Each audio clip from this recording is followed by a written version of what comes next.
This comes after Prince Harry claimed on Sunday he had raised concerns about Mahfouz Mare Mubarak bin Mahfouz, the Saudi tycoon at the center of a probe into donations to his father's charity. The prince made the statement after it was reported that he took a £50,000 donation for his Centre Ballet charity from Mr. Mahfouz in 2013. The comments, seen to be a dig at his father, saw Prince Harry state that he had cut ties with Mr. Mahfouz because of concerns over his motives, adding that he had no involvement in what he called the CBE scandal. A spokesperson for the prince said, the Duke and his advisors, as well as his non-profit Centre Ballet, severed ties with Mr. Mahfouz and his associates in 2015, no longer accepting further donations to Centre Ballet and discontinuing any plans for a fundraising event amid growing concerns over the motives for his support. The Duke had one planned meeting with this donor nearly 8 years ago, did not introduce him to any members of the royal family, and expressed his concerns about the donor.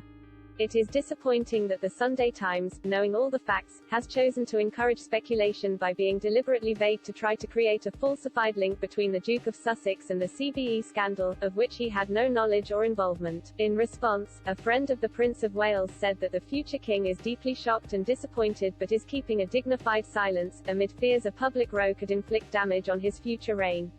According to the source, the 73-year-old royal also faces a dilemma, as he very much loves his son and will not be having a pop at Harry in return. Speaking to Sun, they said, Charles is deeply shocked and disappointed by Harry's latest statement, which effectively threw his father under the bus. There are fears that this episode with Mahfouz could even be a chapter in Harry's autobiography. This attack was more damaging than the swipe at Charles's parenting skills because this was a challenge to the way he conducts his business, which is far more damaging to the future king. There is no way for Charles to fight back and defend himself publicly, so he keeps a dignified silence.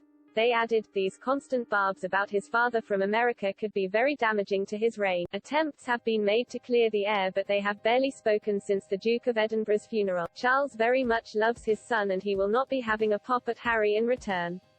It's that simple. He is not going to join in because loving his son is the thing that matters the most. The relationship between Prince Harry and his father has been on tenterhooks for months, but according to the source, it is now at an all-time low. Previously, Harry had told a podcast in the US that he moved away from the UK to break the cycle of pain he suffered when he was growing up. Speaking about his father, he said, he treated me the way he was treated, a comment also perceived to be a criticism of the Queen and Prince Philip. The father and son are thought to have last spoken face-to-face at the Duke of Edinburgh's funeral 8 months ago.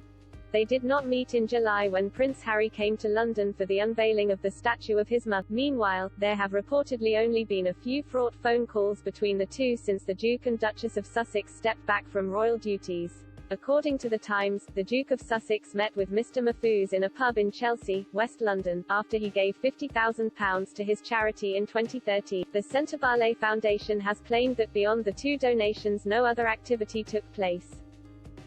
Months later, the Saudi billionaire donated £1.5 million to Charles's Prince's Foundation and received an honorary CBE.